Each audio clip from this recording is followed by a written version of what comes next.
from the Roswell Museum and Art Center. Today I wanted to share with you another fan favorite, a painting that lots of people who come to the museum love, and it's this enormous work, 30 feet long, entitled Oddy Knocky by William Goodman. Now this piece is really wild. It's kind of a combination of like Dr. Seuss and Hieronymus Bosch, who, if you're not familiar with Bosch, he was a Dutch artist of the late 1400s, early 1500s, who painted heaven and hell and these really sort of bizarre sequences. I really see a lot of that influence in this work, but it's also incredibly surreal. There's all sorts of interesting things happening. We have what kind of looks like a gourd with blue stuff coming out, and there's a hand with a sword and a gun peeking out, while this kind of elephant face with a striped trunk is reaching into it. Everywhere you look in this piece, they're just wild scenes. Now I'm going to come down a little bit further here, and I'll tell you a little bit about how this piece came to be.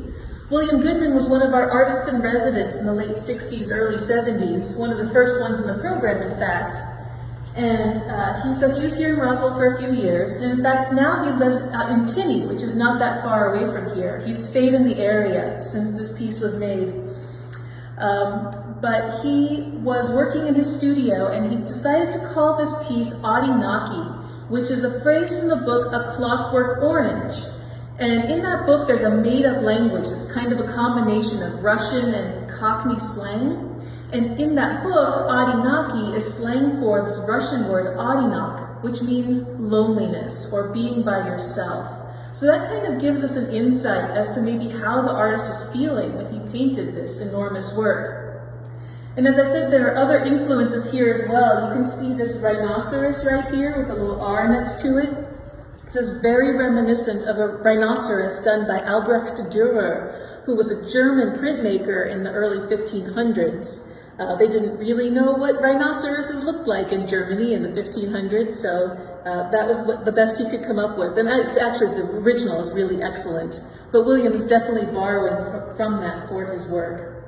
And you can see some more of these surreal influences. We've got a wheel with bird wings coming off, and these kind of signature stripes that you can see in these organic forms everywhere.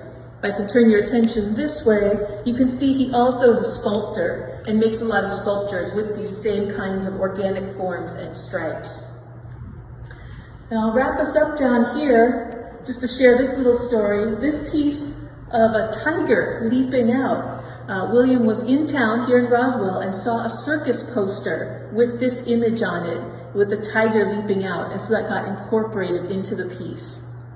Now this work was finished in 1971, so it was exactly 50 years ago this year. And in order to honor the 50th anniversary of this very popular piece here at the museum and the career of Mr. Goodman, we are actually going to have a retrospective exhibition of his work here at the museum. It opens June 12th in our Hunter Gallery, and it's going to have sculptures and paintings, drawings, toys, all kinds of cool inventions that William Goodman has come up with over the years. It's going to be a not-to-be-missed event.